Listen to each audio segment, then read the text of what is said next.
நம்ம school படிக்கும்போதோ college படிக்கும்போதோ எல்லா நாட்களும் நல்லா இருக்கும். ஆனால் ஒரு நாள் வரும், அந்த நாள் நல்லா படிக்கிற பசங்களுக்கு ஜாலி அப்படின்னு இருக்கும். ஆனால் படிக்காத பசங்களுக்கு ஐயோ இந்த நாள் ஏன் தான் வந்தது அப்படி இருக்கும். அது என்ன நாள் தெரியுமா? ஓப்பன் டே. அன்னைக்கு தாங்க ரிப்போர்ட் கார்டு தருவாங்க. ஆனால் பைபிளில் யார் யாருக்கு ரிப்போர்ட் கார்டு தராரு தெரியுமா? இயேசு கிறிஸ்து ரெவலேஷன்ல 7 சபைகளுக்கு ரிப்போர்ட் கார்டு தராரு. அதில் ஃபர்ஸ்ட் சபை தான் எபேசு சபை.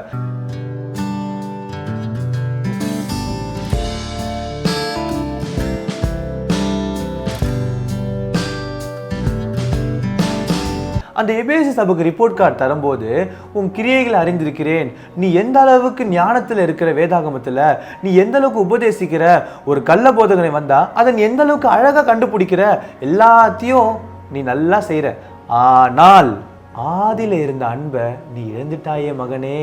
அந்த ஆதி அன்பு அப்படின்னு சொல்லும் போது எல்லாரும் தப்பா புரிஞ்சுக்கிறது என்ன அப்படின்னா, ஆதியில கொண்டிருந்த அன்பு அப்படின்னு நினைச்சிட்டு இருக்கோம். ஆனா அது இல்லைங்க.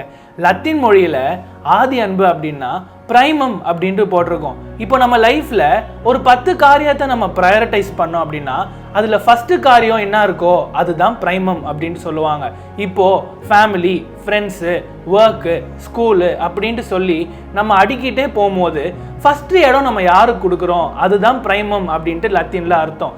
இங்க ஆண்டவர் எபேசு சபைக்கு என்ன சொல்றாரு அப்படின்னா, நீங்க ஆதியில என்னை முதல் இடத்துல வச்சிருந்தீங்க, ஆனா இப்போ நான் அந்த முதல் இடத்துல இல்லை, உங்களுடைய முக்கியத்துவத்தை நீங்க வேற யாருக்கோ கொடுத்துட்டீங்க அப்படின்னு சொல்றாரு. அதனால நீ எங்க விழுந்தன்னு பாரு, ஆதியில கொண்ட அன்பு ஏன் விட்ட அப்படின்னு இயேசு இந்த இடத்துல கேட்கிறாருங்க. நீ மனம் திரும்பு, இல்லைன்னா அவர் தன்னை வெளிப்படுத்தும் போது 7 குத்துவிளக்கு மத்தியில உலாவி கொண்டுக்கிற நான் தான் சொல்லும் போது அந்த 7 குத்துவிளக்கு 7 சபைகளை குறிக்குது.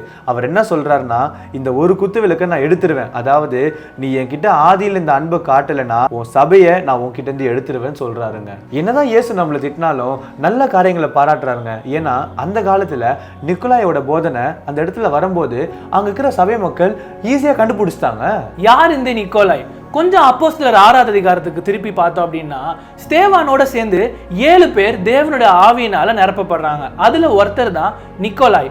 இந்த நிக்கோலாய் கொஞ்சம் பின்வாங்கினதுனால கிறிஸ்தவர்களா இருக்கக்கூடாது, எல்லாரும் யூத மதத்துக்கு திரும்புங்க அப்படின்னு சொல்லி ஃபோர்ஸ் பண்ற மாதிரி ஒரு போதகத்தை பரப்பிக்கிட்டு இருந்தாங்க. ஆனா இந்த போதகத்தை அவங்க எப்படி கண்டுபிடிச்சாங்கன்னா, அவங்களுக்கு இந்த டீச்சர் யாருன்னு தெரியுமா? பவுல். அவர் இருக்கும்போது அந்த சபை எந்த நிலைமையில இருந்திருக்கும், அவர் இருக்கும்போது எந்த அளவுக்கு வேதத்துல உயர்ந்திருக்கும். ஆனாலும் ஆண்டவர் அந்த சபைக்கு என்ன சொல்றாருன்னா, உன் ஆதியில கொண்டிருந்த அன்பை நீ விற்றாயேன்னு தான் சொல்றாரு. இந்த சபை எதுல குறைவா இருந்ததோ அதுக்கு அடுத்த சபை அதுல நிறைவா இருந்தது. அதுதான் சிமிர்னா சபை. அவங்க அநேக பாடுகளுக்குள்ள போனாங்க, அநேக உபத்திரவத்துக்குள்ள போனாங்க, ஆனாலும் ஆண்டவர் மேல இந்த அன்பை அவங்க விடலங்க ஈஸியா. சிமிர்னா சபையோட அர்த்தம் என்ன அப்படின்னா கிரஸ்ட் ம அப்படின்ட்டு அர்த்தம். அது ஒரு வகையான பூ. அந்த பூவை நம்ம நசுக்கணும் அப்படின்னா அருமையான வாசனை வருவாங்க. அந்த மாதிரி நசுக்கப்பட்ட ஒரு சபை தான் ஸ்மிர்னா சபை.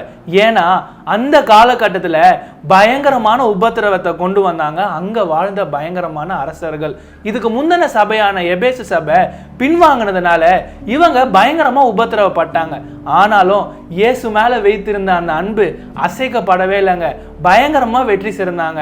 உபத்திரவத்திலையும் இயேசுவை விடாம பிடிச்சிக்கிட்டாங்க. எந்த அளவுக்கு அவங்களுக்கு அன்புனா, ஆண்டவர் முன்னாடியே சொல்றாரு, நீ பாடுபட போகிற, பயப்படாத, பிசாசானவன் உன்னை 10 நாளைக்கு காவல்ல வைப்பான், நீ பயப்படாத. ஏன்னா அவங்கள வெறும் விக்கிரக ஆராதனை மட்டும் பண்ண வைக்கல, அங்க இருந்த அரசர்களை ஆராதிக்கணும்னு சொல்லி ஃபோர்ஸ் பண்ணாங்க. ஏன்னா அவங்களை ஆராதிக்கும் போது இவங்களுக்கு கிடைக்கிற சலுகை என்னன்னா பணமோ பரிசோ அந்த மாதிரி அநேக காரியங்கள் அவங்க தரேன்னு சொன்னாங்க. ஆனா இவங்க இயேசுக்காக எதுவுமே வேணான்னு சொன்னாங்க.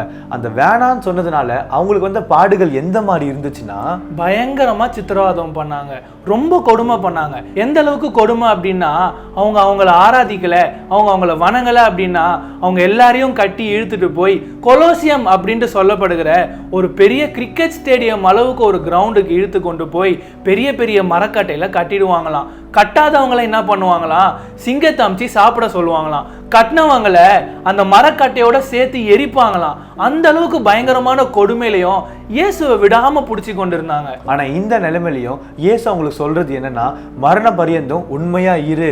மரண பரியந்தம் உண்மையா இருக்கிறதுனா என் வாழ்க்கையில நான் மரணத்துக்கு போற வரைக்கும் உண்மையா இருக்கிறது கிடையாது. அந்த மரண சூழ்நிலை வருதுல, அந்த இடத்துல நான் இயேசுக்காக உண்மையா நிக்கிறேன்னா இந்த சபை நின்றாங்க. அதனால இயேசு அவங்களுக்கு சொல்றாரு, உனக்கு நான் பரலோகத்துல ஜீவ கிரீடத்தை தருவேன்றாரு. அப்படியே இதுக்கு முந்தின சபை எடுத்து பார்த்தீங்கன்னா, அவங்களுக்கு ஆண்டவர் என்ன தரேன் அப்படின்னு சொன்னாருன்னா, ஜீவ விருட்சத்தின் கனியை நான் தரேன் அப்படின்னாரு. இந்த 2 சபைகளுக்கும் ஆண்டவர் ஜீவனை ஆஃபர் பண்றாரு. ஆனா எபேசு சபை தேவன் மேல அன்பு வைக்காததுனால அந்த ஜீவனை இழந்தாங்க. ஆனா இந்த சபை இயேசு மேல அப்படி ஒரு அன்பு இருந்ததால டர்க்கில இஸ்மிர் அப்படின்ற ஒரு இடத்துல இன்னை வரைக்கும் இந்த சபை இருக்கு. அது மட்டும் இல்ல, இந்த காரியத்துல ஜெயம் கொள்ளுகிறவன் எவனோ அவனுக்கு 2ஆம் மரணத்தினால் சேதப்படுவதில்லை என்று எழுதுன்னு யோவான் கிட்ட சொல்றாருங்க. இந்த எல்லா சபைக்கும் இயேசு பொதுவா ஒண்ணு சொல்றாரு. அது என்னன்னா, காது உள்ளவன் கேட்க கடவன். அதனால உங்களுக்கு காது இருக்குன்னு நீங்க விசுவாசிச்சீங்கன்னா இயேசு சொல்றத கேளுங்க.